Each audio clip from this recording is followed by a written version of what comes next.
Jujutsu Kaisen part 2 episode 2 season 2 is out. और कल के एपिसोड पे मेरे थॉट्स काफ़ी अच्छे थे स्टार्टिंग में, बट जैसे ही मैंने ट्विटर खोला मुझे पता चल गया कि जो चीज़ें नेगेटिव थी वो एक्चुअल में थी क्यों, and that was very scary.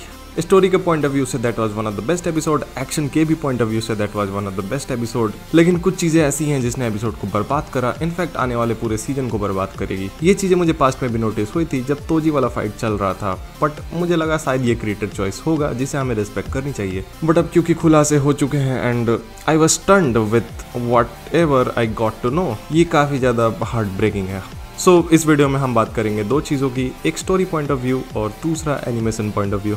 Story के हिसाब से एपिसोड कमाल का था। ये एपिसोड एक ब्रिज की तरह काम करेगा आने वाले शिबुया आर्क और पीछे बीते गए आर्क से। हमें पता चला मेकामारू कोई ट्रेटर नहीं है, वो बस चीज़ों को अपने हिसाब से करना चाहता था ताकि वो ठीक भी हो जाए और खुलासे कर पाए सामने वाले का प्लान है क्या। और सामने वाले के प्लान पता चलने के साथ ही वो भाग के गोजो सातोरू को कॉन्टैक्ट करता, लेकिन ऐसा हो नहीं पाया। अनफॉर्चुनेटली ये एपिसोड काफी दुखदायी था और मेकामारू के एफर्ट्स सारे पानी में गए, इनफैक्ट वो खुद पानी में गया। जिस तरीके से माहितो और मेकामारू और स्पेशली मेक को दिखाया गया, पूरा गुरेन लगान्स की वाइब्स मुझे दे रही थी। साथ ही इसमें हमें मीवा और मेकामारू का एक स्मॉल रिलेशनशिप भी दिखाया गया, which shows Gege Akutami can write whatever he wishes, चाहे वो रोमांस हो, थ्रिलर हो, even make away. In fact Jujutsu Kaisen के स्लाइस ऑफ लाइफ वाला पार्ट काफी ज्यादा स्ट्रॉन्ग है। जब चीजें नहीं भी चल रही होती हैं, जब कुछ भी नहीं चल रहा होता, फिर भी स्लाइस ऑफ लाइफ, आहा चुम्मी। चाहे वो मेगमी की बैक स्टोरी हो, चाहे वो गोजो की बैक स्टोरी हो, चाहे वो गोजो और गेतो का रिलेशनशिप हो, चाहे यूजी और मेगुमी और नोबारा का करंट चल रहा आर्क, एवरीथिंग फील्स सो काम।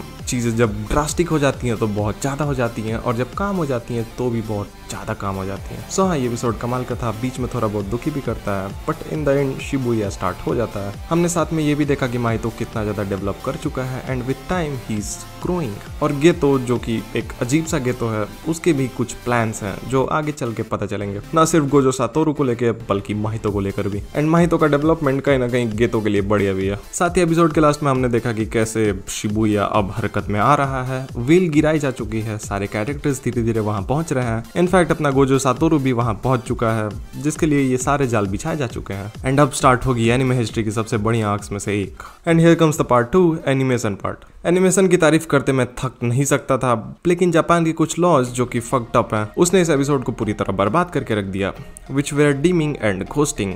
डीमिंग यानी लाइट्स को डीम कर देना ताकि चीजें उतनी ज्यादा ब्राइट ना दिखे, और घोस्टिंग यानी कि मोशन ब्लर, यानी जिस भी पार्ट में आप ब्लरी ब्लरी चीजें देख रहे थे वो घोस्टिंग का पार्ट था, जिसे ऊपर से अप्लाई किया गया। They were not the original plans, ताकि टीवी टोक्यो या जो भी एनिमे ब्रॉडकास्ट वहां पे कर रहे हैं वो चाहते हैं कि चीजें और भी ज्यादा कम दिखाई दें, और ये उनके एक तरीके के सेंसर लॉ हैं जिनका आई डोंट नो क्या इफेक्ट पड़ता है। ये चीजें बस रूइन करते हैं। ठीक ठाक एक्शन ही आप दिखा दोगे तो उससे क्या ही फर्क पड़ेगा ऑडियंस को। For example, compare this scene of Takefumi Mitani with this Mob Psycho scene.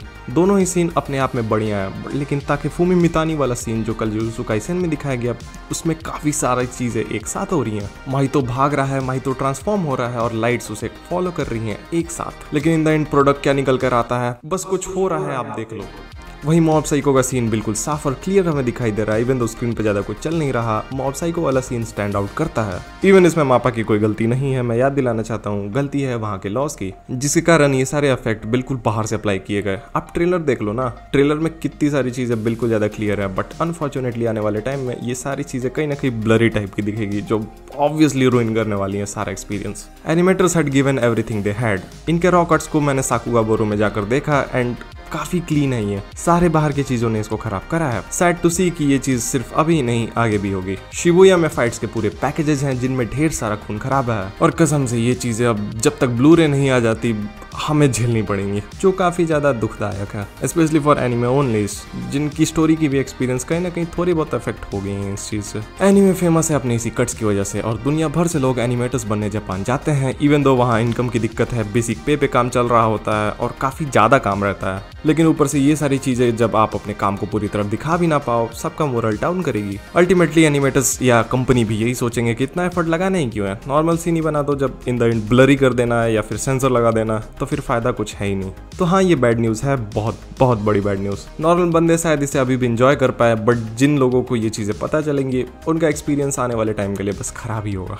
So हाँ, that was it. Episode was very good. Mappa did everything they can, but मैं क्या बोलूँ यार, समझ नहीं आ रहा। So हाँ, that was it. See ya. This is Akit from An Enthusiast. Peace out.